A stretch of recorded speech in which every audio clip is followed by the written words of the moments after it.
a little bit? We back off a. Okay. There'll be no charge for that oral examination.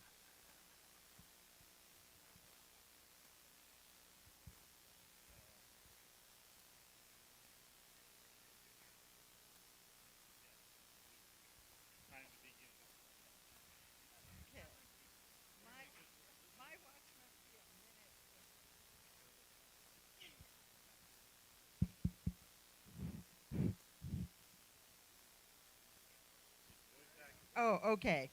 Oh, okay. All right. Welcome, everyone. Welcome to this public forum, an opportunity to hear about the ballot measures voters are being asked to decide in the November 8 general election coming up. Early voting has already begun. I'm Miley Melkonian, Board Director of the League of Women Voters of Tulare County.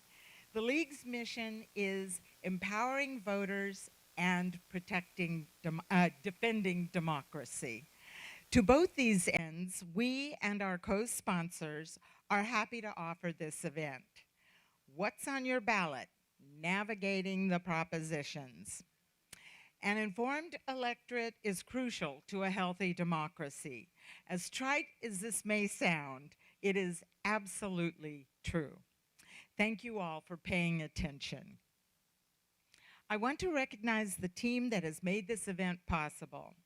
First, we couldn't do this without the generosity of Pastor Dan Birchfield of First Presbyterian Church for providing this wonderful community venue. And thanks to 210's Brian Gerhardt for managing the AV technical side of things. As always, it's a pleasure to work with our partner, the Visalia Times Delta, in the person of Jim Ward of the Gannett organization, who is handling the streaming of this event. Much appreciation to Paul Hurley, our MC for the evening, as former community conversation editor for the Visalia Times Delta. He's been immersed in the issues for a very long time. And to Catherine Doe, publisher of the Valley Voice, for providing issue background.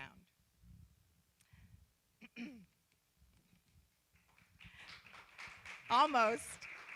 In addition, our valuable co-sponsors include AAUW. Thank you, Terry Cornelius. The Dolores Huerta Foundation's Angel Ruiz and Luisa Quesada. Melinda Morales of CASA. Pastor Susie Ward of St. Paul's Episcopal Church. Elena Nava of the Tulare County League of Mexican American Women. And Euler Torres of LULAC. I want to acknowledge my colleagues at the League of Women Voters on the Planning Committee, President Donna McKeel, and Publicity Co-Chair Dale Simmons. Dale, okay. Two of our presenters this evening. Also, Sherry Bentley and our Voter Services Chair, Doug Detlef, for helping make all this happen. Thank you very much to those of you voters who are here tonight or tuning in to this forum. Your commitment to being an informed voter is commendable. Now, I'd like to hand the proceedings over to Paul Hurley. Thank you very much, Miley. I don't know why I am here, I think for the sake of diversity. Because I am the only one in the room with a sling. Shoulder surgery, for those of you who might be curious. Yes, thank you all for your sympathy. I'm kind of milking that. We are here to present information on the ballot propositions that are on the California state ballot on November 8th. Information. We welcome your questions. We don't necessarily welcome your opinions. Sorry. So when we call on you, if you would kindly keep your questions and remarks brief and keep them to the nature of asking a question. Okay. I'll be sort of fielding those questions, getting the microphone to you to ask them is Melinda Morales, who is once again managed to camouflage herself in. Melinda, where are you?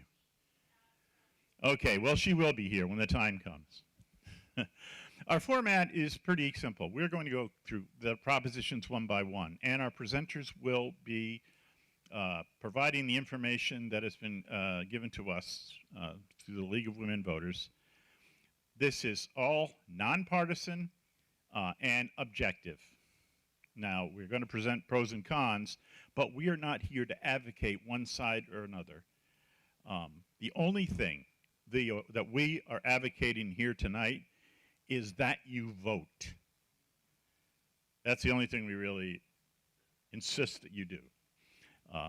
And because you're here, that indicates that you are interested, and we welcome you. We're very impressed with the turnout we had tonight to get this information. Melinda is here. She's going to wave her hand and say hi. She's got the other microphone. When we come to questions, she'll be coming around to get it to you so you can ask your question. Okay? I don't think I need to say any more. I turn it over to Donna McKeel. Thank you. Now I am. Okay, good. Okay, thank you so much.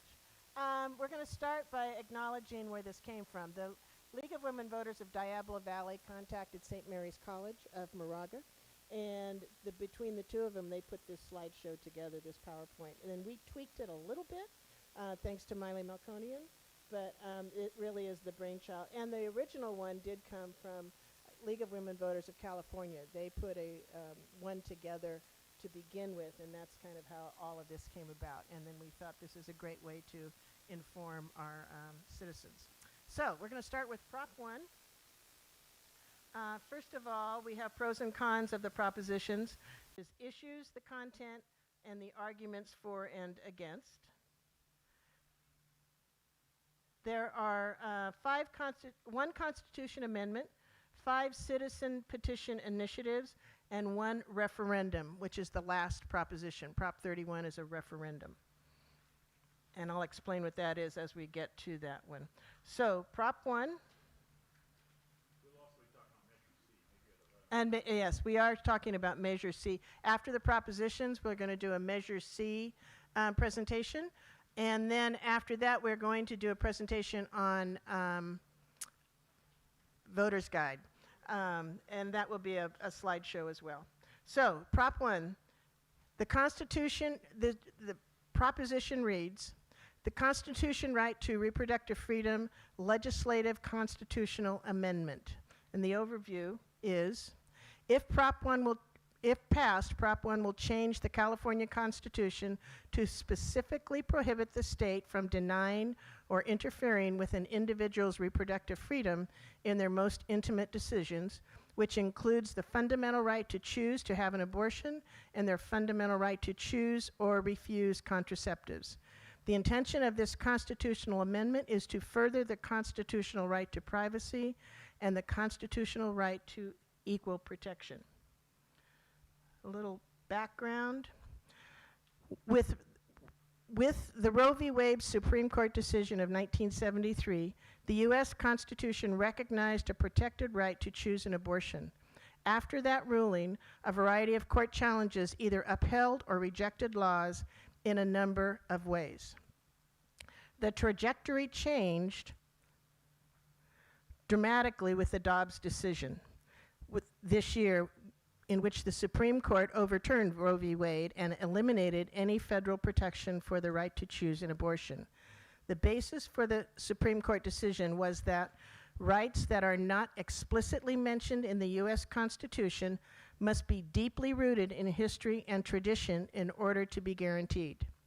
Therefore, given this reasoning, some current rights are vulnerable because they may not be considered rooted in history. Although California law currently recognizes the right to privacy in its Constitution and recognizes the right to reproductive freedom in both statutory and case law, Prop 1 seeks to further protect the right to privacy with respect to the reproductive decision. This would mean California would assure the right to choose whether to use birth control or choose to have an abortion. California, Vermont, and Michigan are the first states to ask voters to put such an amendment in their constitution. Fiscal impact, there would be no direct fiscal impact from Proposition 1. The state already pays the full cost of abortions through Medi-Cal for eligible low-income California residents. Yes on Prop 1. Those supporting Prop 1 say that California can no longer count on the federal government to protect its rights. So it's important to enshrine the fundamental right to abortion and contraception in the California State Constitution as extra protection. A Public Policy Institute in California polled in July showed that 68% of Californians disapprove of the U.S. Supreme Court's decision to overturn Roe v. Wade. Yes on Prop 1, no on Prop 1. Those opposing Prop 1 say that women already have the right to choose under current California law and that recent Supreme Court ruling will not change this. There are those who feel we need to protect the rights of the unborn fetus, especially when it reaches a viable age. Supporters? Some of the supporters of Prop 1 are the California Medical Association, Planned Parenthood, California Nurses, American College of Obstetricians and Gynecologists. And financial support about, as of October 5th, about $10 million has been contributed by these top three contributors. The other thing, the money changes all the time, and if you want a really accurate, up-to-date, then you need to go to the voter's guide, and it will give you an accurate money contribution. Okay, opponents. Some of the opponents of Prop 1 are the Republican Party of California, the California Conference of Catholic Bishops, and the Democrats for Life of America. And their financial support at this point is about $73,000 from these three contributors.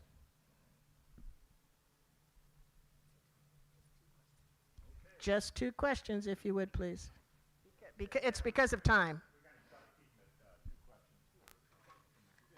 Who has a question? Would you mind raising your hand and we will get to you? Seeing no hands raised. We do. We have one over here. Okay. I think this is. It's on.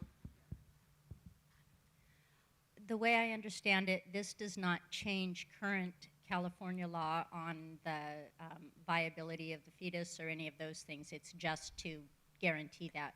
It becomes part of our Constitution. It is a law right now. Right. They want to make it part of the state Constitution. Correct. So the law doesn't change at all? No, the law does not change. Thank you. Good question. I don't think we mentioned that. Okay. I'd like to point out that the money, both for and against any of these measures, is also kept track at ballotpedia.com. And it's up to date, almost up to the minute. Yeah. So. In fact, when we were creating this, Miley looked up, we had to go back to Voters Edge and see, check on the money because it had changed between the time this was created and in a week. So, and it was amazing how much more money had come in for some of it. Okay, next on to Prop 26. No more questions? All righty, good. Thank you. All right, Proposition 26. Here we go.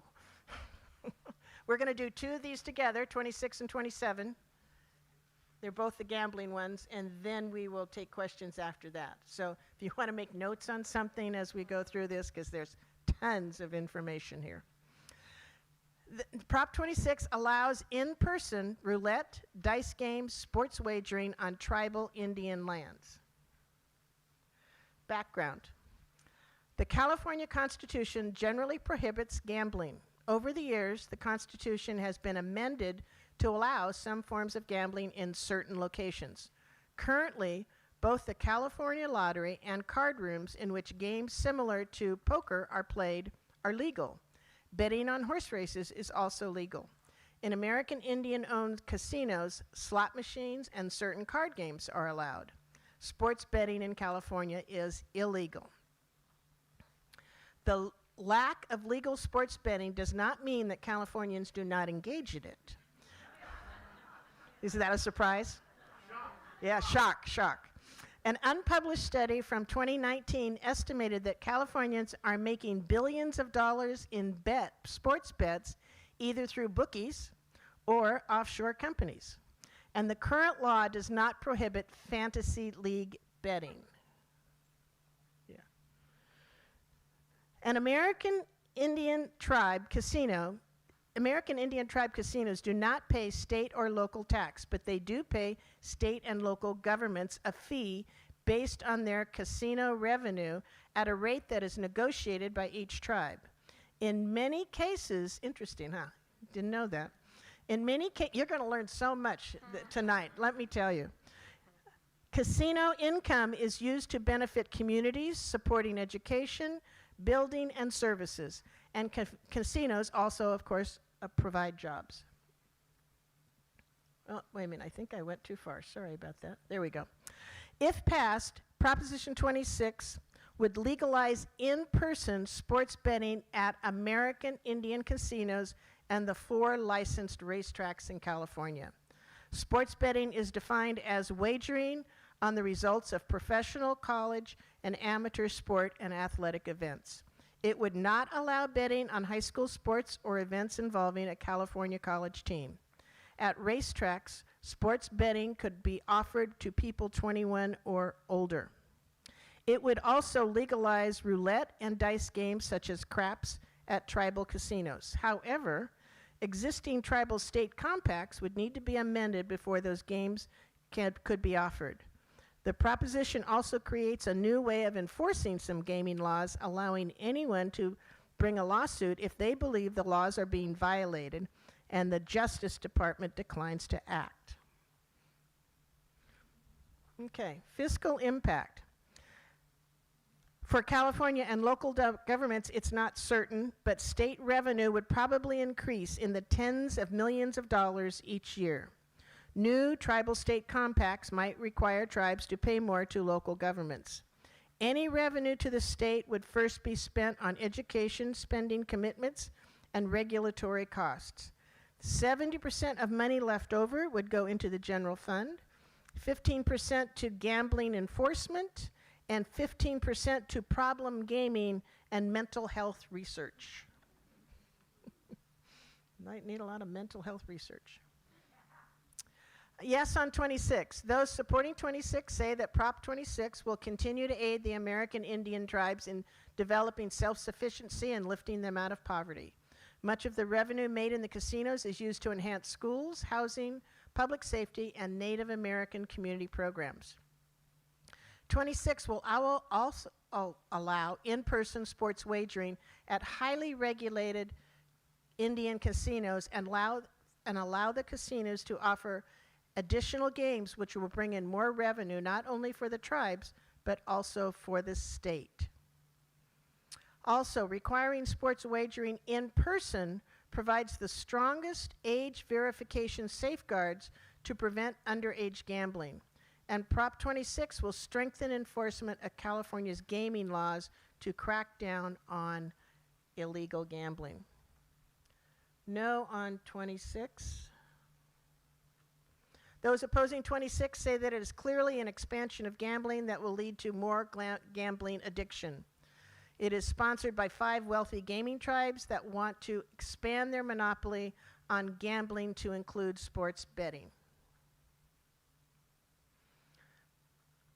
The supporters of 26, 31 California Indian tribes, 19 city and county Democratic Central Committees, the Indian Chamber of Commerce, and the others, and then the financial support, as of October 5th, $111 million.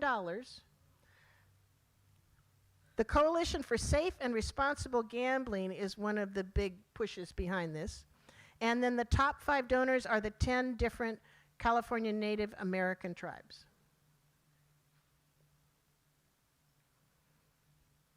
The opponents are the Republican Party of California election and entertainment group, and then various casinos. I think they're all down in LA too, the LA area. I know Hawaiian Gardens is because I looked that up. Next, we have financial support. So far, $42 million has been contributed.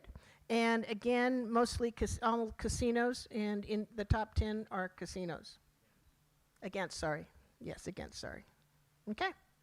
That's 26. Huh? Yeah, do you Yeah. have any questions? It's a lot to We take want to wait in. until, why don't we wait until we do 27 before? Well, Do we have a question? yes. I do have a question. It's my understanding that so many of these casinos. Use the mic. Yeah. It's my understanding that so many of these casinos are backed by Las Vegas, big money outside of the United States. I'm sorry, outside of California. So this would benefit them probably more than it would represent a cash winnings for the tribal. Right. So Yeah. I guess I just wanted to make clear that that money's not going to all stay in California. No. And when it talks about the percentage, it says, let's see if I can find it here.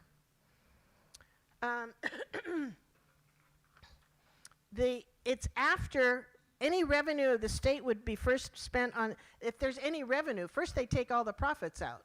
And if there's anything left, then we get the rest. And according to other things, Catherine, do you have any information on that? Yeah, I think Donna's point is by the time there's any money left, it's really crumbs. And we'll get into that with 27 too, that they've misrepresented it, and what's left is crumbs. 27 goes into a little more in the background. Casinos in other parts of the country, however, like as in Las Vegas, they oppose this because they won't get any money from it. Right. Yeah. But they're partners in the Indian casinos here, so they will get through their partnership with the Indian. Those that do, yeah. Right. Okay. Here we go. Oh. Okay, yes, we got another question. Melinda, where is she? Hold on, please. Could you hold on until we Wait, get yeah. a microphone to you so we There can you all go. hear? How many tribes are there in California? Because only a few were listed here. Is this going to cover from north to south or just those tribes? Not those, you go back a few slides. Does it cover every, like the one we have locally? Up in Fresno, they have 3 or 4. Is it going to cover everybody? Everybody's going to be allowed to be involved in this or just only those few that are listed? Well, this is financial support. Yeah, all of the tribes in California are for this proposition except 3. There's 3, one, and the one that's the most important that concerns us is the Tachi. Is that right? Yeah, Tachi. Yeah, Tachi for some reason is for 27, Proposition 27. Yeah, so basically all of the tribes that own a casino are for Proposition 26. Because the difference is you got to figure this is for in-person sports betting. Okay. The difference, and as Terry and I were going over this, because we spent hours trying to figure it out, the difference is 27, the way it's worded, allows online and mobile sports wagering outside tribal casinos. The first one, you have to go into the casino. This one, you can do it from any device you have. You can be anywhere. You don't have to be in a casino. So, background. California Constitution, again, and California statutes currently define any type of gambling that are allowed in the state. Currently, is it legal to play California lottery, bet on a horse race, put wagers down in card games, in certain card rooms, and gamble in American Indian-owned casinos. The casinos are allowed to operate slot machines, lottery games, and certain types of card games. The rules governing American Indian-owned casinos are set by compacts between the tribes and the state. Yep. We're on Proposition 27. 27, let's see. Okay. Currently, betting on sports events is not legal in California. The U.S. Supreme Court, however, ended the federal prohibition on sports betting in 2018, opening the door for states to legalize the practice. So this became possible in 2018. Why is this? Okay. So proposition would legalize mobile sports betting and dedicate some of the revenue to the California Solutions to Homelessness and Mental Health Support account and the Tribal Economic Development account. Licensed tribes or gambling companies who meet certain monetary criteria could offer online sports betting over the internet and mobile devices to people 21 years of age and older on non-tribal lands in California. Online sports betting entities would be required to pay the state a share of their sports betting profit. And next we have fiscal impact. The fiscal impact on the state and the local budget depends on the number of variables, such as the number of entities that offer online betting, the possible renegotiations of compact between state and tribes that offer online betting, and the number of people that engage in online betting. There is a potential for increase in state revenue reaching from hundreds of millions of dollars to $500 million each year.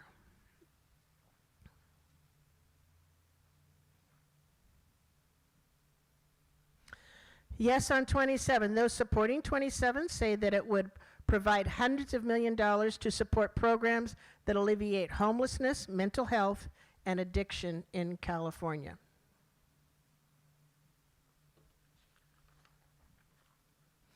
No on 27. Those opposing it say that it is being pushed by the out-of-state online gambling industry and will generate billions of dollars for their companies, most of which will leave the state. It costs a sporting entity $10 million to become an online betting organization, making it almost impossible for smaller gaming companies to compete. It will make gambling much easier and add to the gambling addiction, which is a major cause of bankruptcy and homelessness. In addition, it would be extremely difficult to impose the 21-year-old age limit on those placing online bets. So now the supporters. Supporters are 3 American Indian tribes, mayors of Fresno, Long Beach, and Oakland, Sacramento, Californians for Solutions to Homelessness, Mental Health, and I know you've seen those ads on TV, and Major League Baseball. Yeah. It enhances the experience of watching a game in the ballpark tremendously. Yeah. It does, because you can make a bet like on every pitch from your seat during a game. No. That's Okay. why Major League Baseball's for it. Okay. Let me do opponents. Oh, you got to. Oh, Yeah, one more. so many opponents. I know, I'm sorry. Okay, opponents. Coalition for Safe Responsible Gambling. I've never heard of a safe, responsible gambler, but maybe they're out there. I'm a safe, responsible. Are you? No, no, I'm not Yeah. actually.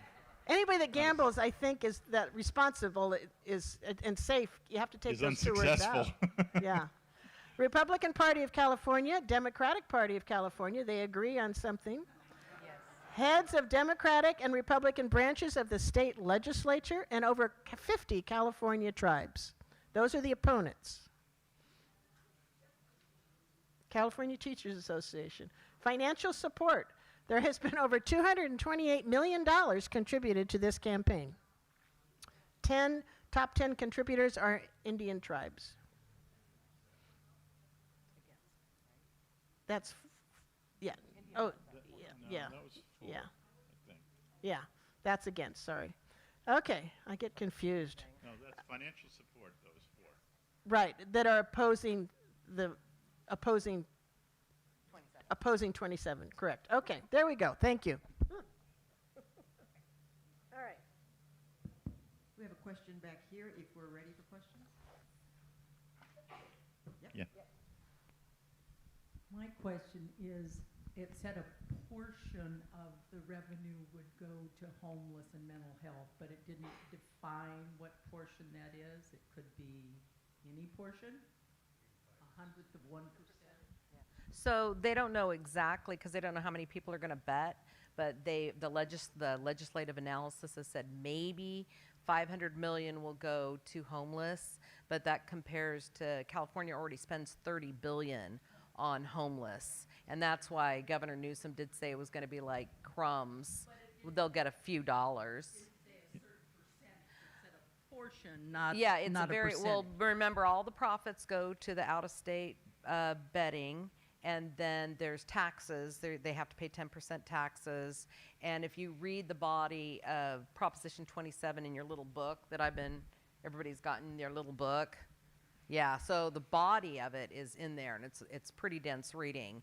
And the infrastructure of Prop 20, I'll get to you, Miley. The infrastructure of Prop 27 is incredible. I mean, it's going to go to there's committees, and there's an advisory committee that gets paid. I mean, the amount of regulatory money. And after everything else is paid, then they take the little bit that's left and give it to all those the tribes. They give it to homeless. They give it to mental health. So there's really going to be not very much. Newsom has No, estimated about $100 million a year. Yeah. But remember, Miley has a he's question. against it, Yeah. and So he's going to talk it down. so yeah, he's going to Yeah. talk it down. Miley has wants to add something.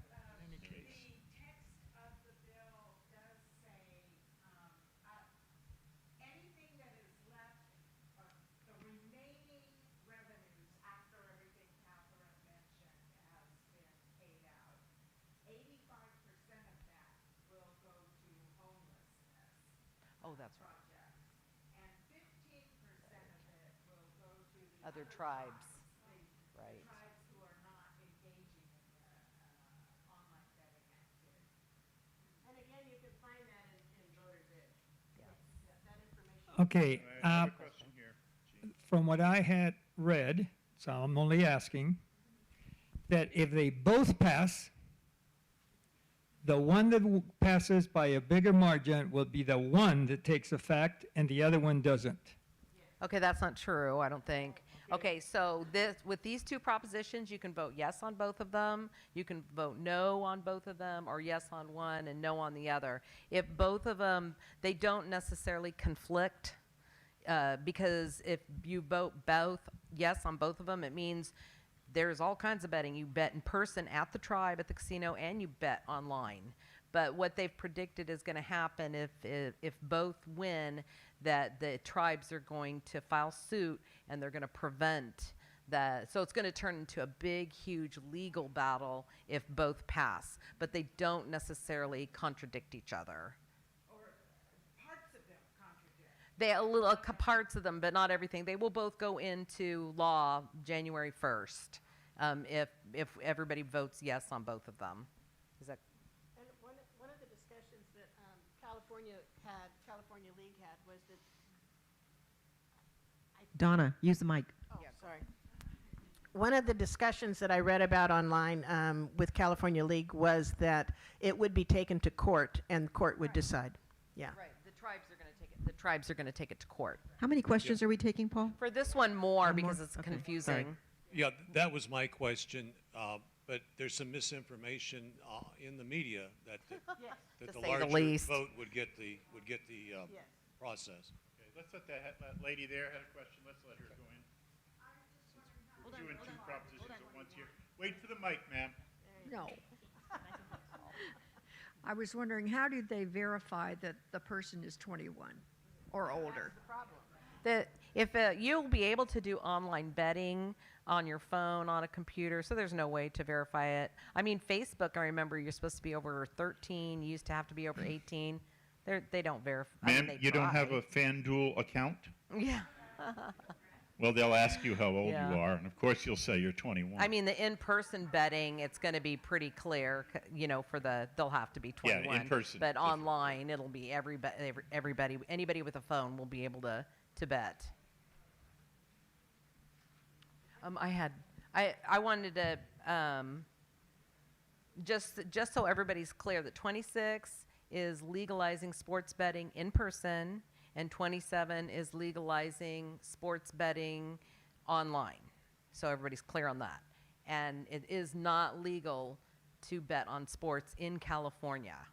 Yeah, and when I did read the text of the bill, 27, was pretty dense, and I did learn something new that probably nobody knows, that let's say somebody decides to make, like you can go buy illegal pot. You don't have to go to a pot store. I know, it's shocking.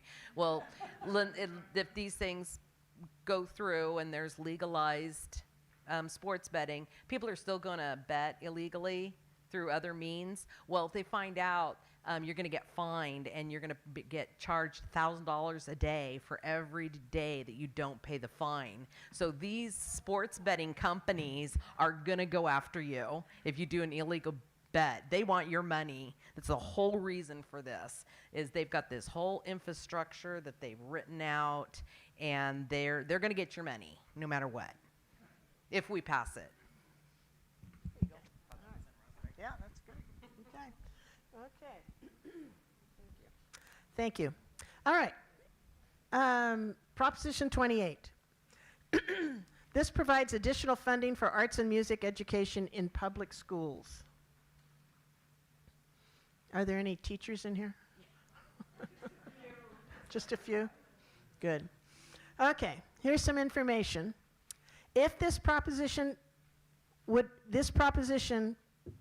require that state provide funding specifically for arts and music education in K-12 public schools.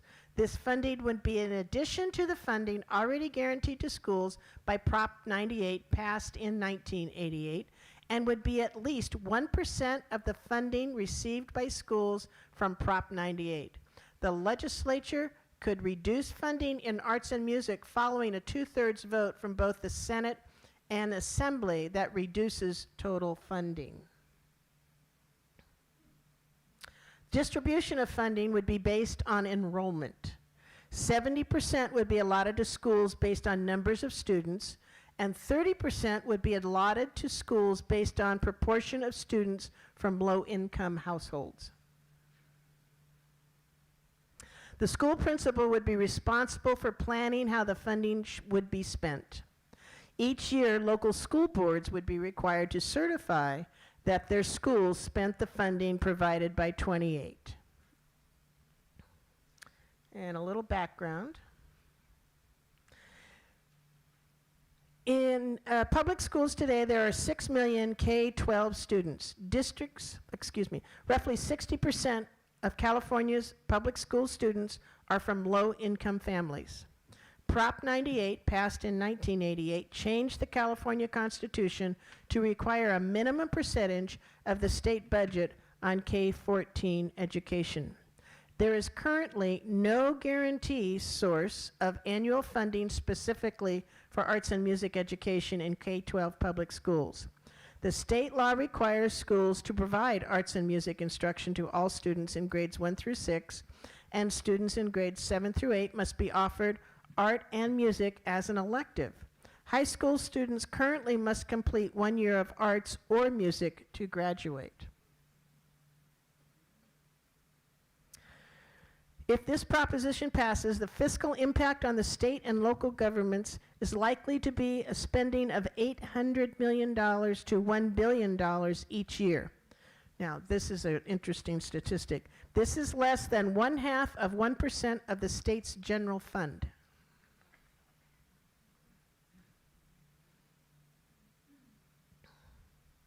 So yes on 28. Increase funding for educational programs without raising taxes. That's what it would do. Currently, about 1 in 5 public schools has a dedicated teacher for arts or music programs compared to other states such as New York, where over 75% of schools have designated arts or music instructors. Studies have shown that arts and music education improve a student's personal life and academic potential and provide skills such as computers, graphics, which could lead to a variety of employment opportunities.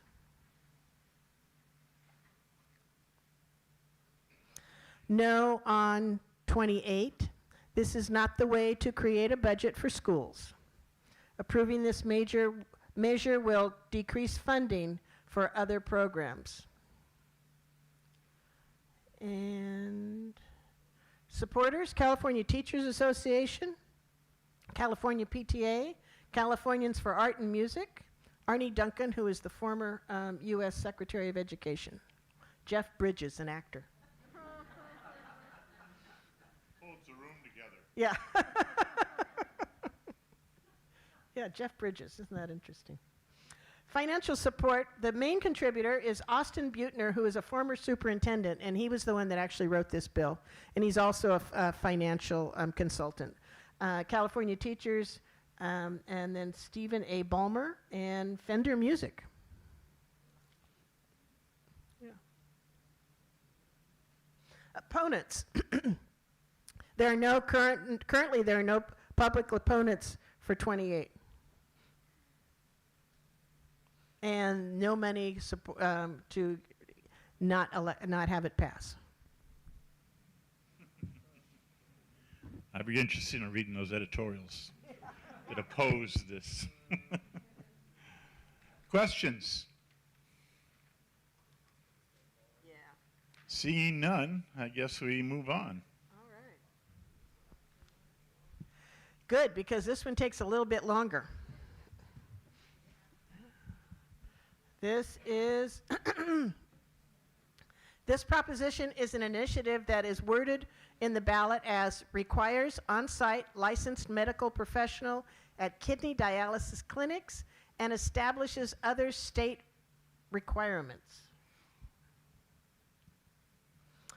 Overview. The California Department of Public Health can make If passed, this proposition would require at least one licensed physician, nurse practitioner, or physician's assistant on site during treatment at kidney dialysis clinics. The California Department of Public Health can make an exception when there is a shortage of these practitioners, in which case telehealth must be utilized. Prop 29 also requires that clinics provide patients with a list of all physicians who have ownership interest in the clinic of 5% or more and report that to the state every 3 months. The proposition requires reporting of dialysis infections to a state agency and mandates state approval for clinics to close or reduce services. Clinics would have to offer the same level of care to all patients, regardless of whether the treatment is paid for by private insurance or government-funded programs such as Medi-Cal or Medicare. Okay.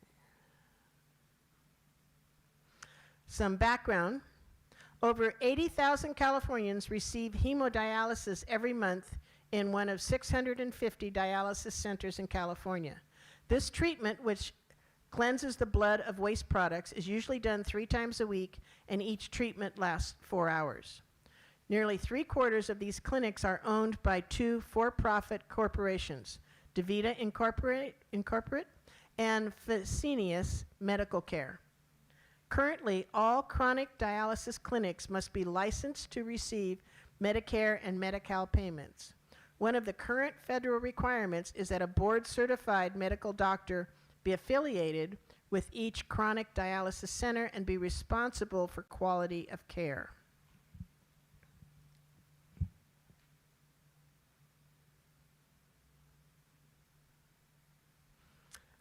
This is the third proposition that has been supported by the SEIU, the Service Employees International Union, which is a labor union for healthcare workers. In February 2017, In February 2017, SEIU began efforts to pass a 2018 proposition, Prop 8, which would have put a 15% ceiling on profits of private operators. In 2020, SEIU put Prop 23 on the ballot, and this would have required a physician to be on site during dialysis treatments. This year's Prop 29 has again been introduced by SEIU, who continue to say that they want to improve safety for patients and reduce stress on the workers.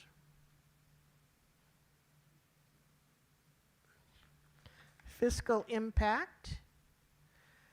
The impact on the state and local government is uncertain. However, it is thought that if this proposition passes, clinic owners will most likely negotiate higher insurance payments to offset increasing staffing costs. The budget impact on the state would likely be in the low tens of millions of dollars annually that the state would have to pay for increased dialysis treatment costs for Medi-Cal patients, as well as increased administrative responsibilities at the state level. Yes on Prop 26. Supporters of, Prop 29, because they feel chronic dialysis clinics need to be better supervised and regulated. Dialysis is a potentially dangerous procedure, and having a trained doctor, nurse practitioner, or physician assistant on site during patient treatments would assure more oversight. Also, the proponents feel that the patients and the public should know who owns the clinics and who will profit from these treatments. Proponents would like to make sure that no one is turned away due to source of payment for services and that service for everyone is comparable. Proponents state that dialysis companies are making a windfall profit of 18% and some of these profits should be spent on improving oversight and care. Those who oppose it say that this change would increase dialysis treatment costs by hundreds of millions of dollars every year, and as a result, they feel that nearly half of the clinics in the state might become financially unsustainable and forced to close. They say the data gathered by Medicare, which pays for most dialysis care, shows that California is doing better with lower infection rates than in states that have defined staffing requirements in place. There is also a concern that this might result in a shortage of doctors in other necessary areas. Supporters are the SEIU, Californians for Kidney Dialysis Patient, California Democratic Party, Peace and Freedom, and California Labor Federation. And financial support by October 5th, it was $8.2 million, and the union, the SEIU, was the biggest contributor. I think it was the only contributor, wasn't it?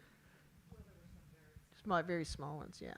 The opponents are DaVita Corporation, Fresenius Medical Care, Republican Party, American Academy of Phrenology, and lots of others. Money, $86 million against, 97% of out-of-state contributors.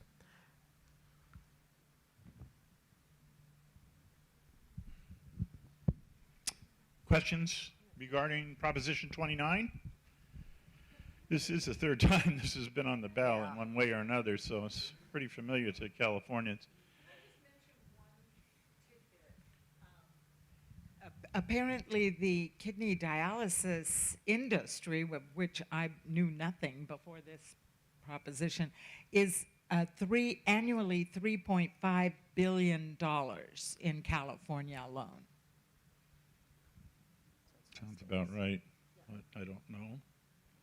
Okay?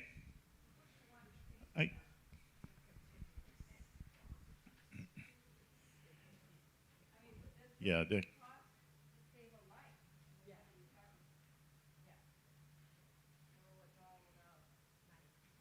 It's all about the money. well, Yep. they're all about money. In these particular ones, it's also about labor. I mean, this is being driven by the union. workers Yeah, who the work in service- these clinics, who want, Service Employees International, Yeah. which is the union for the healthcare workers.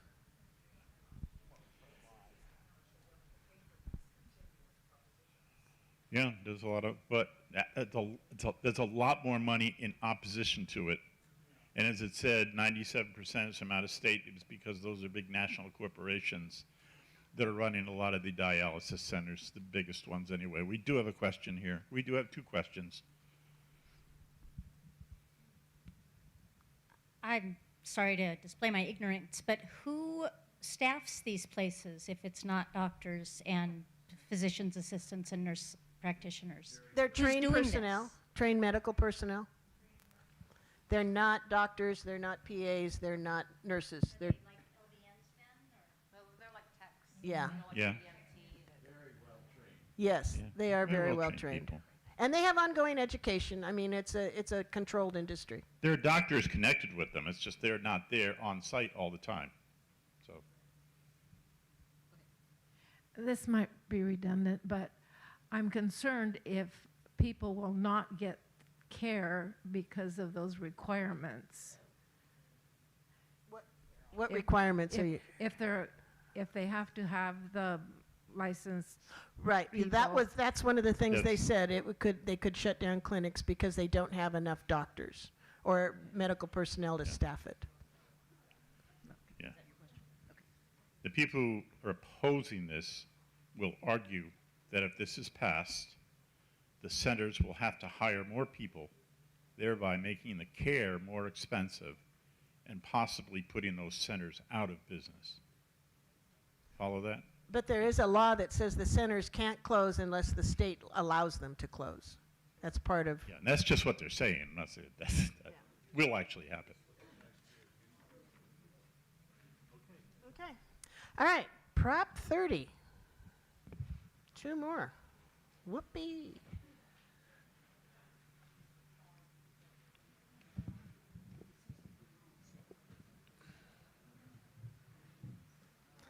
All the EVs. Yeah, here we go. Okay. The wording for the initiative is provides funding for programs to reduce air pollution and prevent wildfires by increasing tax on personal income over $2 million. Those of you who are making more than $2 million a year, would you please leave the room? We wouldn't want to offend you. I know, it's for your personal safety.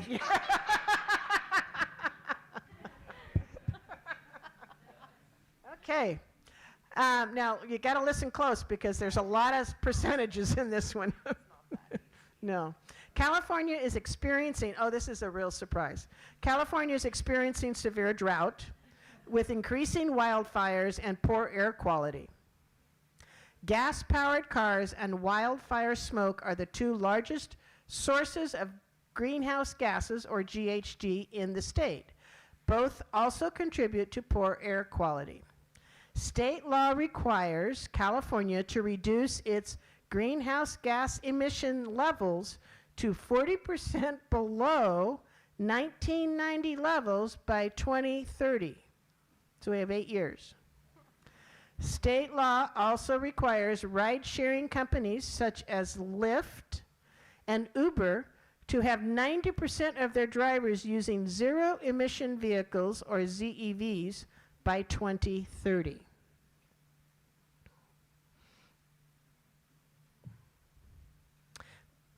The state recently committed to spending $10 billion over the next 5 years on ZEVs, zero-emission vehicles, and is currently spending between $2 and $4 billion annually on wildfire response. The money from Prop 30 would be in addition to this. Costs for wildfire suppression and prevention are increasing as these fires become more catastrophic, as we know personally.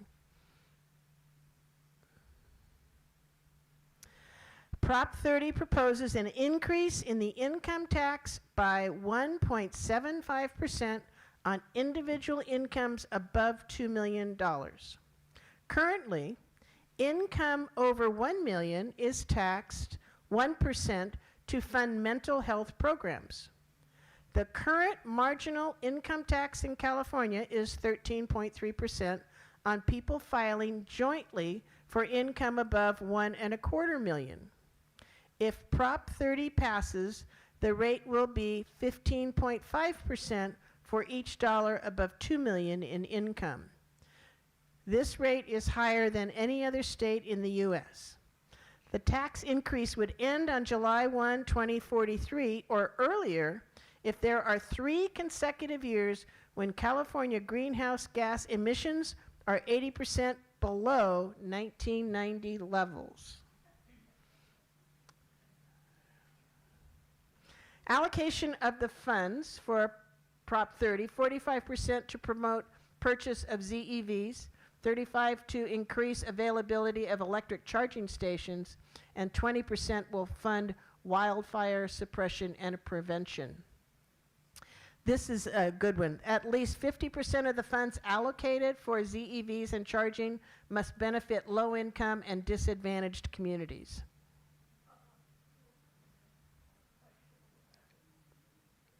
It also requires that CAL FIRE hire and train additional firefighters as their top priority. Fiscal impact. Prop 30 would generate $2.8 to $4 billion for ZEV funding and $700 million to $1 billion for wildfire response.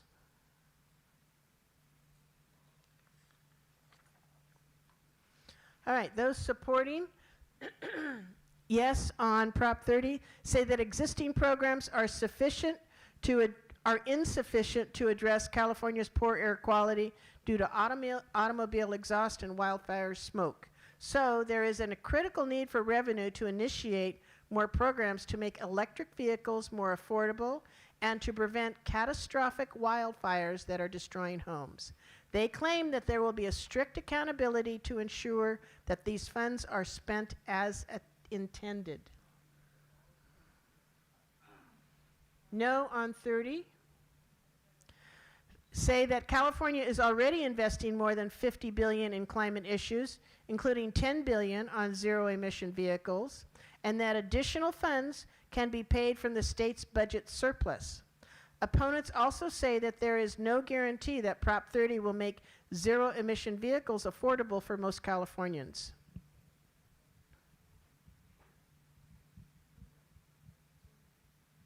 Supporters: Lyft Corporation, California Democratic Party, Natural Resources Defense Council. Financial support. Oops. There we go. Financial support as of October 5th was $47.3 million, and the top 5 donors: Lyft, International Brotherhood of Electrical Workers, Zinc Collective. Those electricians are pretty smart. Zinc Collective battery. Yeah. Opponents. Some of the organizations opposing Prop 30 are Howard Jarvis Taxpayers Association, California Teachers, and Republican Party of California, and Gavin Newsom. Yep. The amount of financial support is $14 million, and 86% of the contributions come from these individuals. That's against. I'm sorry. I keep saying the wrong thing. Sorry. Okay, yeah.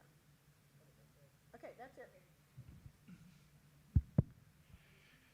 The skepticism in the room is almost palpable. Do we have any questions?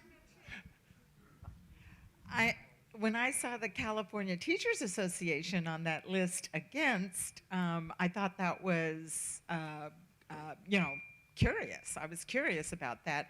According to NPR, they are coming out against it because the revenues that the state would get from this additional tax would be exempt from what California calls the educational mandate.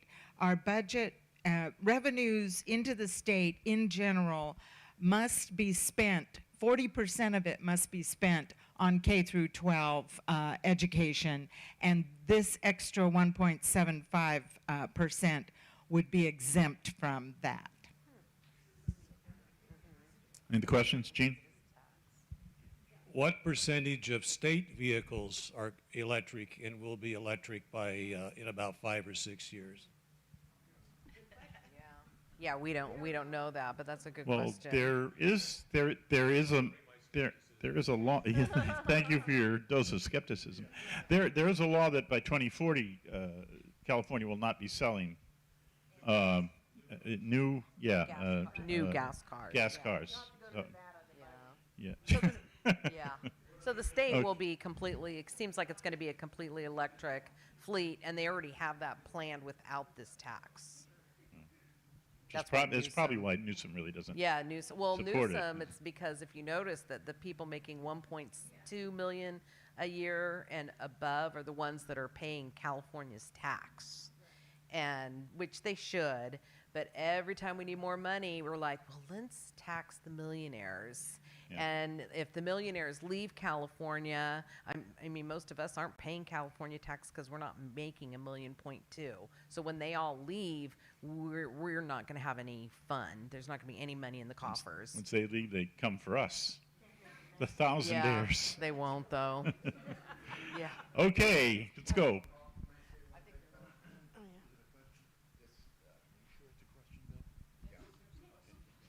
Yeah, I just want, all I want to say is be careful on what you do and start voting for selective groups. We all are a certain group too, remember. Things get passed around. Don't start the precedent. That's right. One of these days, they'll be taxing smart people like you. The thing that Paul was referring. What? He put a question mark on the end. I could Yeah. hear it.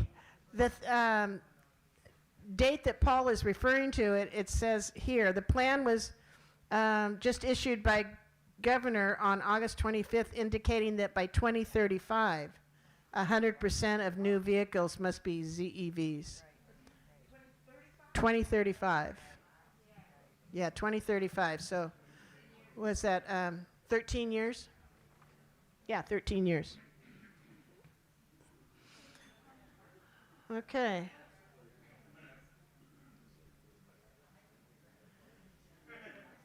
My little iPad is very slow. Come on. Oh, it's up there, but it's not here. Oh, okay. Well, I'll have to go back then. It's not changing on my screen. I'm sorry. You know, technology. Good Lord. Okay. We'll do overview. Okay. All right. I don't know if I can get it back. Is that? Oh, okay. There we go. I'll just have to look at the big screen then. Okay. Prop 31 is a referendum on a 2020 law that would prohibit the retail sale of certain flavored tobacco products. So, a referendum asks that a law that has already been passed by the legislature and signed by the governor be approved by the voters. It is put on the ballot if enough signatures are gathered. The law at issue cannot be enforced until the election is held. So in this case, voting yes on Prop 31 means that you support legislation SB 793 passed in 2020 that prohibits sales of certain flavored tobacco products. Voting no on Proposition 31 means that you want to overturn SB 731 and support the continuation of sales of certain flavored tobacco products.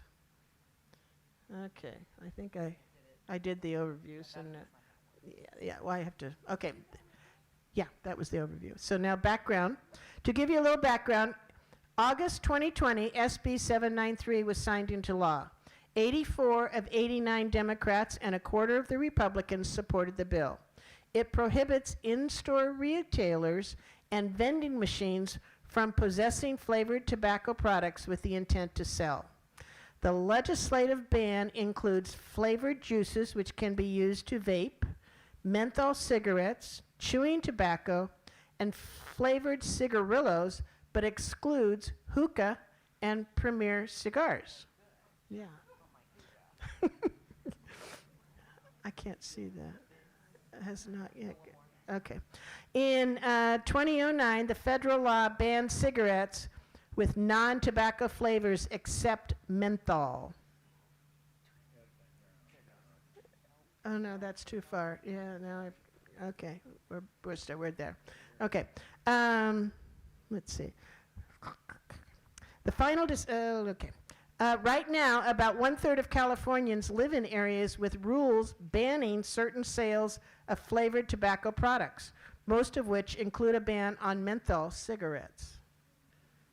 Okay, fiscal impact has to do with the taxes the state collects from sales. It would reduce state tobacco tax revenue by up to $100 million a year. And since state and local governments pay for health care, their employees and qualifying low-income residents, if Prop 31 passes, it would likely reduce tobacco use, leading to better health and thus reducing health care costs. Okay, yes on Prop 31. Do so because they feel that the flavored tobacco is a gateway to addiction among children. More than 2 million middle school and high school students in the United States now use e-cigarettes, many for the enjoyment of the flavors they taste. 4 out of 5 young people who have used tobacco started with a flavored product. No on 31. This has to do because they feel the law is unfair. Since lawmakers have exempted hookah tobacco and expensive cigars and flavored pipe tobacco from the prohibition. Also, this prohibition will hurt small businesses. The state will lose valuable tax revenue.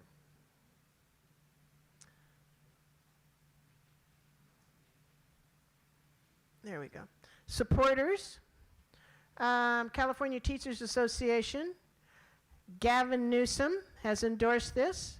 Director of the American Cancer Society Cancer Action Network, and all of the Heart Association people.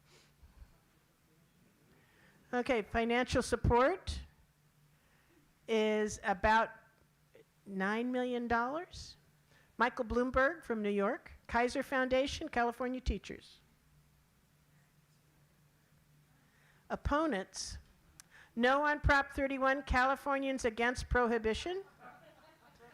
Republican Party, Philip Morris, R.J. Reynolds, ITG, which sells Kools. They sell Kool cigarettes, Kools. And they sell Winston. And the money they put in is $21 million. Okay. Questions?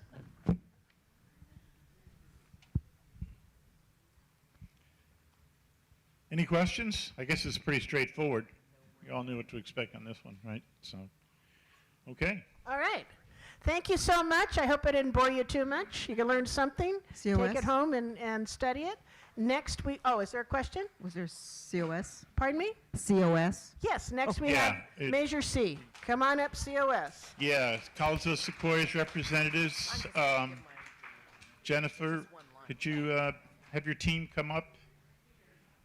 And you want to do it from the stage? You must do it from the stage, huh? There's two mics up there already.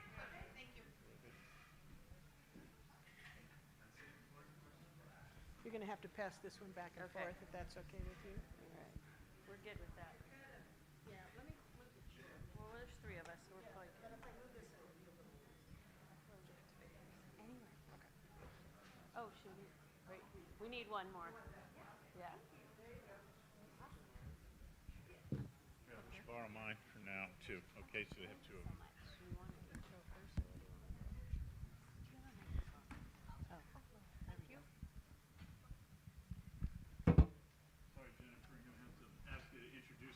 Good, we can do it. Hi, everybody. Thank you so much for being with us tonight.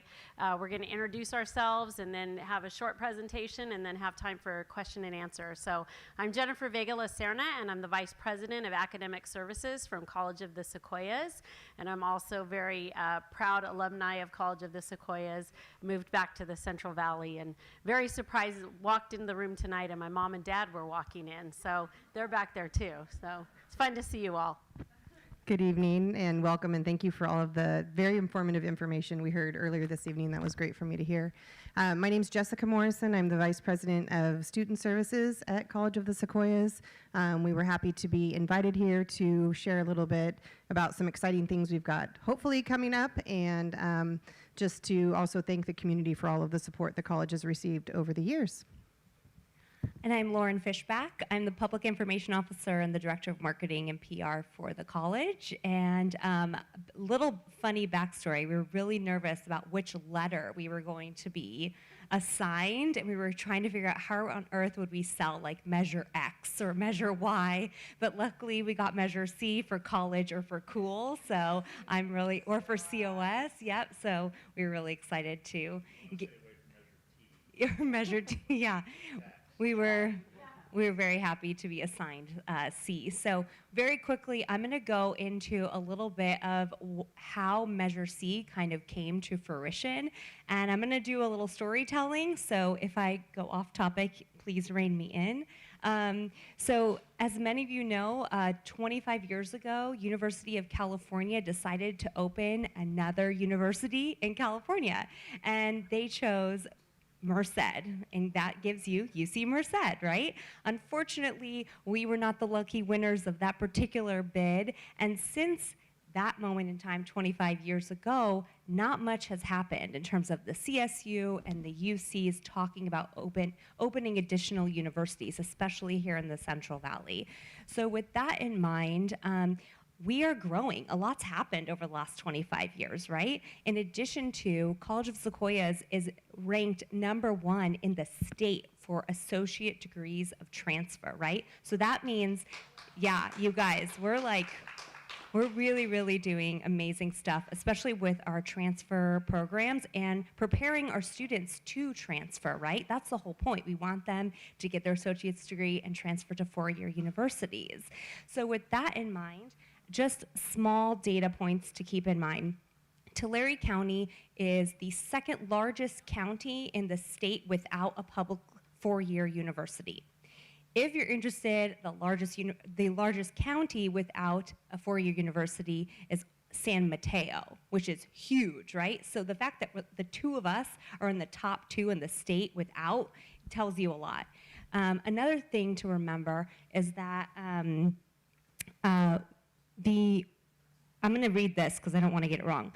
Based on a 2020 American Community Survey data, Tulare County is the second lowest in the state for bachelor degree attainment for individuals of up to 25 years old, right? So we have a lot of adult learners who probably are really eager to return to a community college, get associate degree, and hopefully complete a bachelor's program locally, right? Because these are adults who probably work full-time, maybe have family obligation, children of their own, things like that. So with all of that, College of Sequoias decided to partner with Fresno State and ask them to partner with us. Hence, now we have the Fresno State South Valley campus. This opened in 2017. College of Sequoias invested our own money into this. We invested $2 million to get them on board and opened a campus, a small campus. It's basically a renovated building full of classrooms, and they offer 5 bachelor degree programs. I'm going to read it so I don't forget anything in particular. They offer bachelor degree programs in business, integrated teaching program, and those students can actually get their full teaching credentials in that program as well. The nursing program, which is RN to BSN, criminology, public safety, and ag. So those 5 4-year degrees are available at the Fresno State South Valley right now. And since they opened in 2017, over 3,700 students have already benefited or graduated from those programs. So we already have data showing the demand, and the programs are impacted. We can't fit any more people in the building. We can't fit any more cohorts or any more classroom spaces in that space. They have grown out of it. in comes Measure C, and this is kind of why we want to do this. There's not another college or CSU or UC who's kind of leading the way to bring four-year degrees to the South Valley. And with that, I wanted to note that over 5,000 students on average apply to Fresno State who their zip codes are from the South Valley. So that's per year. So 5,000 average per year apply to Fresno State. So that's a lot of students from the South Valley who need access to four-year degrees. So with this university center concept, essentially we're hoping to expand the current Fresno State bachelor degree programs that we already have, expand those cohorts, and hopefully partner with other universities. Some folks have asked about Bakersfield in particular. Definitely Bakersfield is an option. However, because Fresno State is their neighbor, we want to make sure that maybe they offer four-year degrees that are different than what Fresno State is offering. We've even been approached by Arizona State previously. So that's another option that we can kind of look into and have conversation about. However, we need the space to do it, right? We really just don't have the current classroom space to hold a larger capacity, if that makes sense. Let me get to am I missing anything really important? Okay, let me get to the monies part. I know everyone wants to know how much is this gonna cost me. So it is $13 per $100,000 assessed property value. So if you have a $300,000 home, it's gonna cost you $40 a year. So it's not terribly expensive. However, in the long run, this is going to benefit not only our local community, but it's going to allow our current students to get bachelor degree programs and then enter the workforce right away here locally, right? And not that we want to keep them locally and chain them down. However, we have, like I said before, lots and lots of adult learners who need access to additional degree options besides commuting 40 minutes this way or 40 minutes that way, right? And in addition to that, this boosts our economy, and it kind of helps with that statistic of of ages 25-ish having really low attainment in the bachelor degree programs, and is going to bring additional business here to the South Valley in the future. So I'm going to leave it at that and pass it on to these lovely individuals. Not that lovely, but I just wanted to add, I work in student services, so I work directly with our transfer students. And so every year they apply primarily in the fall for the following fall, but they also, if a CSU or UC has low enrollment, can apply for the spring. What we do with those students, that we track them and we see how many of our students are transfer prepared. They could apply after they receive their degree from us, and we'll have about 1,200 a year that are transfer prepared. They could apply. About 800 of those students will apply. So we go back and we call every single one of them and bring them in. What are you doing? Why aren't you going on and applying? And they'll bring up, they have family obligations. They take care of family members, younger or older. They have to work. Gas is too expensive. They don't want to leave. There's a myriad, they have health issues of reasons. And so one of the biggest things that I see as a tremendous boost to our region is that those students that choose to go across the street to the Fresno State campus, those 3,700 that Lauren has referenced, they want to work. They become nurses, teachers, get their business degrees, and those are the folks that want to stay and give back to the community and work in our community. So I had no idea when we opened the Visalia, the South, we call it the Visalia Fresno State, but the South region campus, that how many would come, flock to it, and then stay and go to work. So I've seen that as just an amazing thing for our students, and I'd love for them to have more opportunity locally. And I'll just add, one thing is we mentioned the teacher training program. That's the partnership with Fresno State, and we get Fresno State gets 260 applicants a year to that program, and they're only able to accept 50 because of the space that we have. And so what happens to those other students who didn't get in? They're going somewhere else. They're going to LA, or they're going to San Francisco, or they're going somewhere else to get their degrees, and then they're doing their teacher training. If they get accepted to Cal State Los Angeles, they're going to do their teacher training in Cal State Los Angeles, and they're going to get a job in Cal State Los Angeles. We have a huge teacher shortage in our own area. If we're able to keep them here, they're going to stay here, do their teaching here, and do their student teaching here, and then get a job here. We have a great partnership with Fresno State for that program, and in fact, our own foundation provides a $1,000 scholarship for every COS graduate who goes into that teacher program. And of the 50 students that went into the program this year, 43 of them were COS students, and they all got the $1,000 scholarship. And so they're staying here in the Valley. They're going to get their degree in a shortened time frame, and they're going to start teaching our students here in the Valley. So I think that's really important. And the other thing I want to say is we're not just asking taxpayers to give the money. COS is putting in our own $7 million to help fund this project because we feel that it is so important. No one else is stepping up to the plate to do this. So our president, Dr. Calvin, is amazing, and he sees the vision, and we have committed our own funds to start this project, and we're asking all of you to partner with us and make this a reality. So I think with that, we're ready for questions.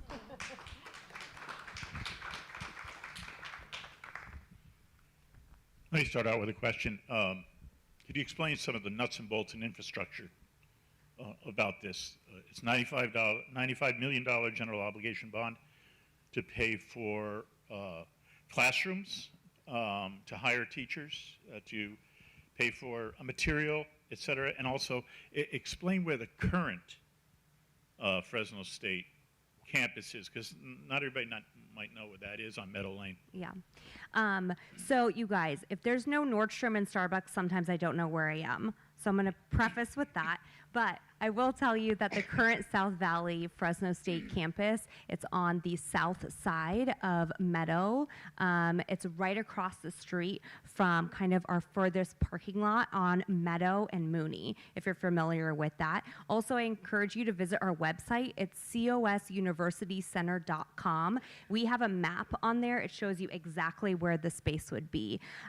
So back to Jennifer's point, after investing $7 million into the property for this space already, ultimately we'd be building 2 buildings. It would be a university center, which would be classroom, meeting spaces, a courtyard, an amphitheater, and then next to that, a student union.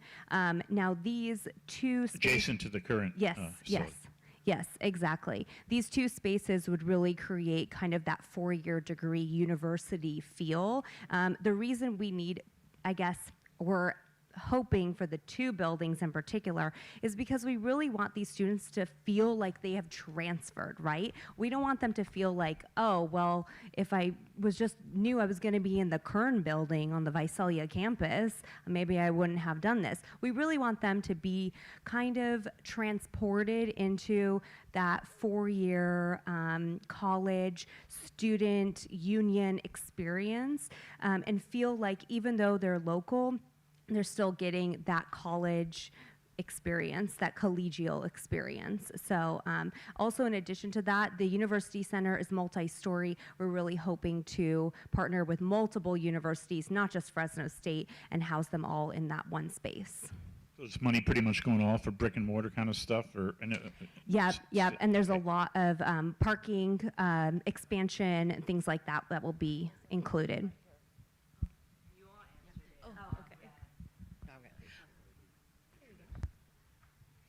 Could you describe the oversight committee, who's going to be on it, and how it's going to be paid for? Is that part of the Measure C?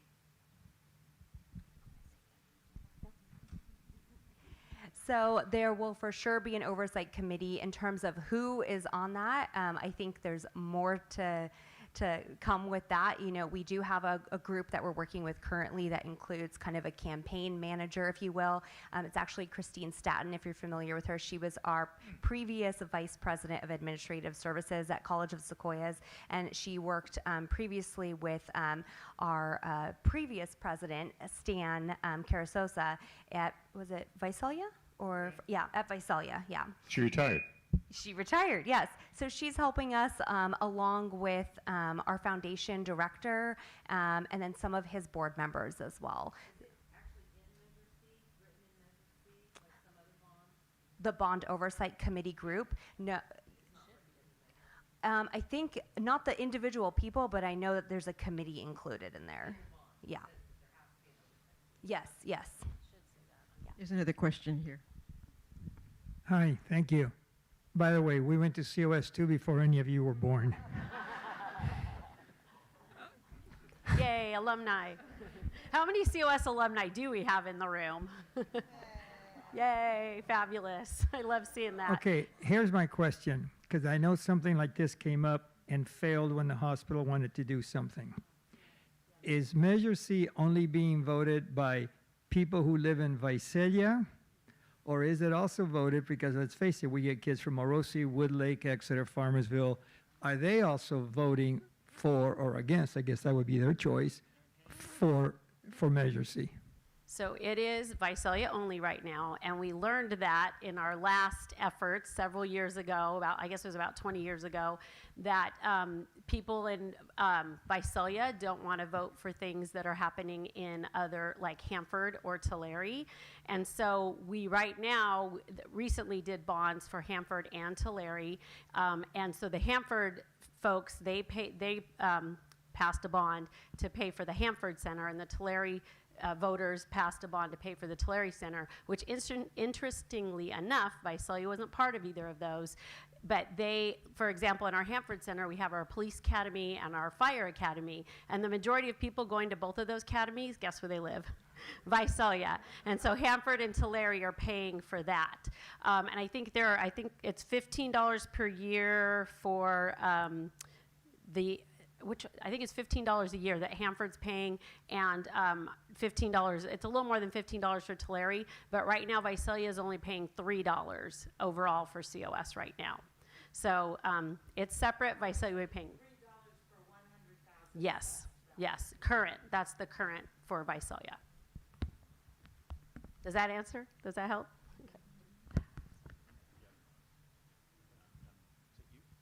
So you mentioned that you currently have 5, degrees. So is this going to increase your number of degrees? And my other question is, how many more students are you going to be able to enroll? Sure. That's a great question. So since kind of the publicity has hit, I personally have been approached by Grand Canyon University, Vanguard University, Fresno Pacific University, kind of the whole lot. And so how I envision this, which may not be how our president envisions this, but how I would envision this as someone who works a lot with students is that we would sit down with the partners that we kind of agree to incorporate in and kind of sort out what degrees are available and what are also matching our labor force here. So what we wouldn't do would be bring in a university that would try to have the same degrees that Fresno State already has, obviously. We want to be great partners and keep our partnership with Fresno State, but there are lots of other degrees that students are seeking that they have to travel very far to get. So we kind of envision it as laying out what they have to offer the universities, and there's a lot that goes with it. Do they have the faculty to teach it that are willing to live in the Valley? And we think there are because of what we've seen at the Fresno State Center, but I would envision we could double those numbers really quickly just by how many students that I work with that will say, I'll just wait and try again to get in across the street. And I'm going, no, don't wait on your education. You know, we'll figure this out, and we're looking at different alternatives. But the demand actually has blown me away that I've seen. I always kind of had in my mind that students were ready to leave and launch and get out of town. And while there certainly are a large number of students that are ready to do that, there's a very large number, as you've heard in these numbers, that will stay to walk right across the street. So.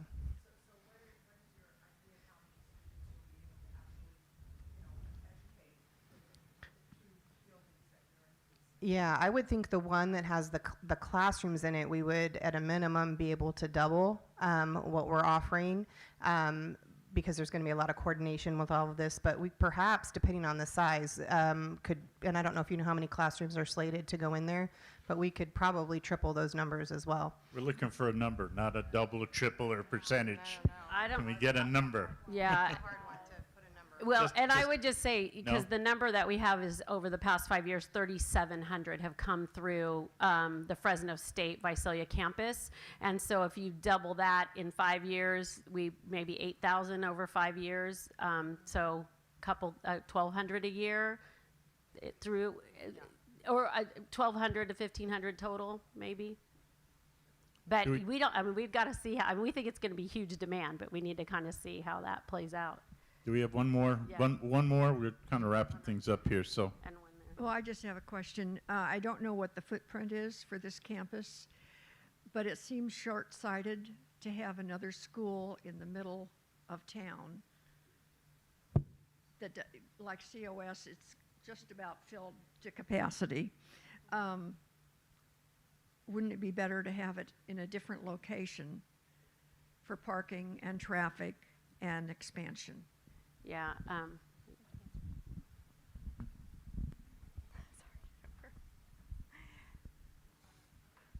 All right, we've got court issues. You know, one thing I was going to mention is that we do have a 25-year master facility plan for College of the Sequoias. And I bring that up because it does kind of solve the parking issue that you're kind of referencing. We do plan and hope to build a parking structure in the future that would be multi-story. It's a place where our campus police would kind of have an additional space and office, be able to patrol that space, you know, and keep it safe. And then, you know, from that, we have, even though it feels like we're at capacity, we have so much room, and a lot of these cohorts, they meet in the evenings. So we don't have like an impacted group in the evenings on the Visalia campus in particular. We have a nice amount of students on campus in the evenings, but it's not overloaded where we couldn't manage additional parking options for cohorts in the evenings. So I just kind of wanted to bring that to your attention. It's definitely on our radar, but we do have a very large 25-year master plan for expansion of the campus or kind of reorganization of space for the Visalia campus. So I hope that helps. Yeah, and I would just add on that there were conversations several years ago with UC Merced and Fresno State to open a campus over where on Caldwell and the 99 area where all of that new building is going there, but that fell through. And so we own the land that is where this building is going to go, and so it's not costing us anymore as far as land goes. So it's convenient for us to put it on the land that we already own, so I think that's part of it as well. There will be both. There will be both. But but our current program with Fresno State, a lot of them are in the evening. And so that bides well for working people, people that are needing to work while they're going to school and that kind of thing. But there's a wide variety throughout the day. Okay, thank you very much, Thank you. representatives of College of the Sequoias. We've pretty much completed the information about what is going to be on the ballot. We are going to now hear from Dale, I know, Dale Simmons, who's going to talk about Voter's Edge. Where is she? Ah, look at that. She snuck up right behind me. Okay, Dale Simmons of the League of Women Voters has some information about Voter's Edge, a voter's resource that you should all become familiar with.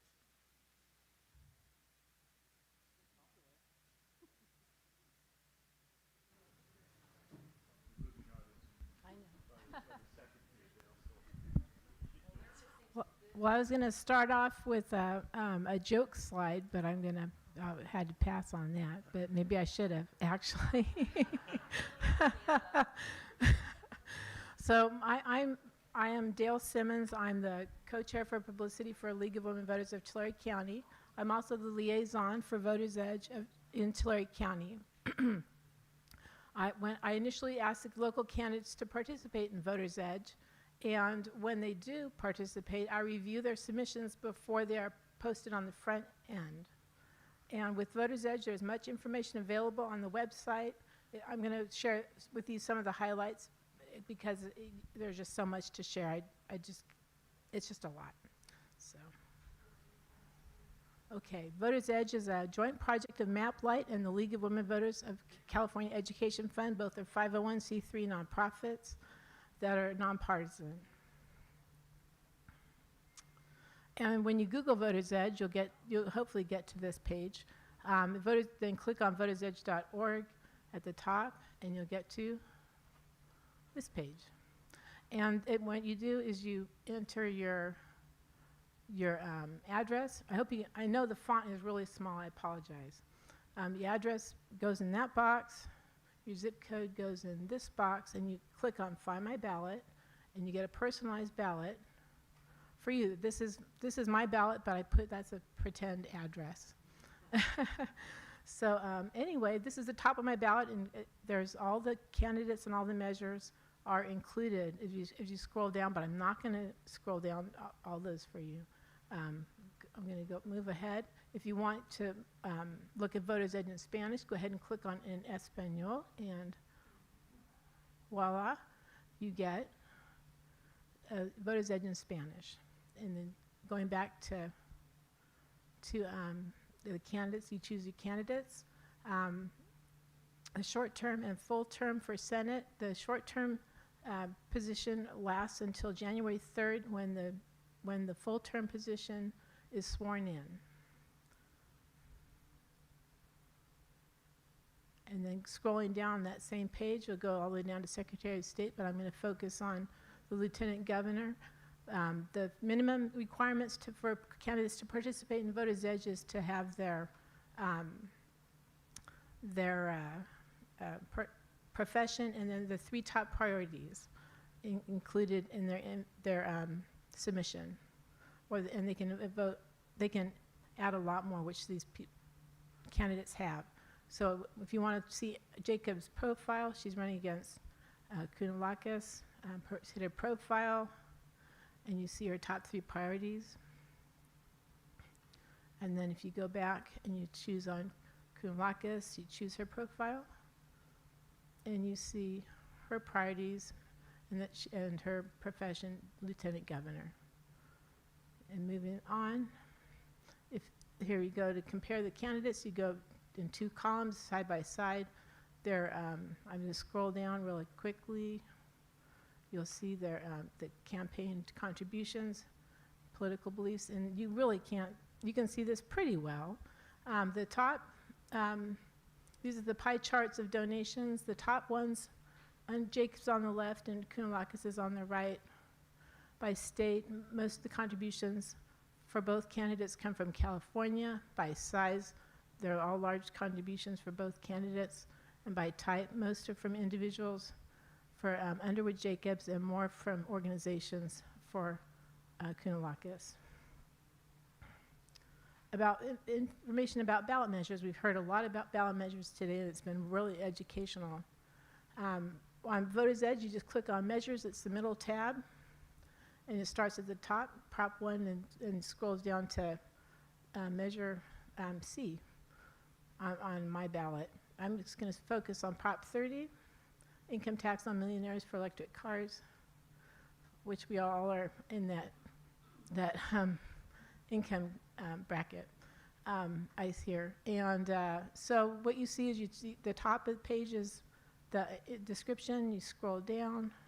Oh, this is put on the ballot by petition signatures. You get a little information that way. A majority vote is required to approve this measure. And going through all the way down the proposal, supporters say, opponents say. This is well, you can do this in the comfort of your home. There's a lot of information. If you can see the all the plus marks, the background, impartial analysis, etc. If you touch on the plus mark, it'll expand. So there's just a whole lot of information. I just don't want to share it all with you at this time. Who gave money for this proposition? As you learned earlier, yes on Prop 30, they have $47 million, mostly contributed by Lyft. And then the no on Prop 30, total money is about $14.8 million. And these are the top 10 contributors for both sides. Yes, is Lyft again, and then the top, I have 4 donors of $1 million, and it looks like there's 5 now. So going on to get more information, most of the money is coming from California, and mostly large contributions, and from organizations, mostly for yes on Prop 30 is mostly from organizations, no on Prop 30 is mostly from individuals. And you can watch videos about it, a minute or by Cal Matters, or more than a minute by League. Once again, there's more information, who supports or opposes, Gavin Newsom opposes, etc. And here's Measure C. You want to learn more about Measure C, click on that, and you'll get an unbiased explanation about it, and you'll see that Measure C requires a 55% approval to vote to pass. Now, general information, I'll go through this really quick. Where to vote. If you want to contact the election office, you go here, and you can contact the registrar of voters, their contact information. My choices, this is where it's all key. It's the last tab on the right. Click on that, and you'll be here. And my choices are I didn't want to, because we're nonpartisan, I didn't want to say who I was going to vote for, so I didn't fill any of these out.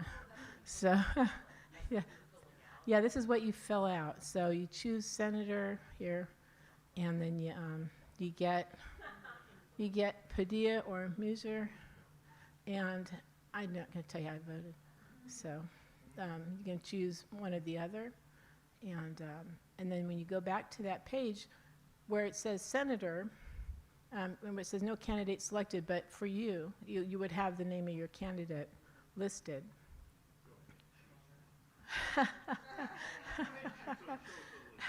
I can't do it. This is all PowerPoint. It's a PowerPoint. Yeah. So anyway, this is all screenshots. So I go get my choices.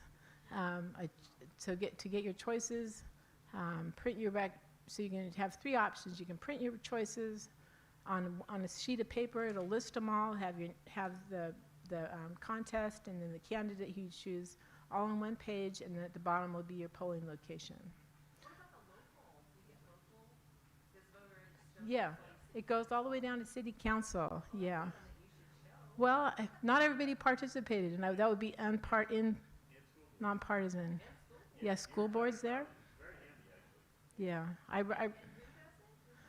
it's Voters Edge of the League. Voters Edge of Voters Edge is put together by MapLight, which does the financial part, and the League of Women Voters of California Education Fund, which does the rest of it. So they do every city council.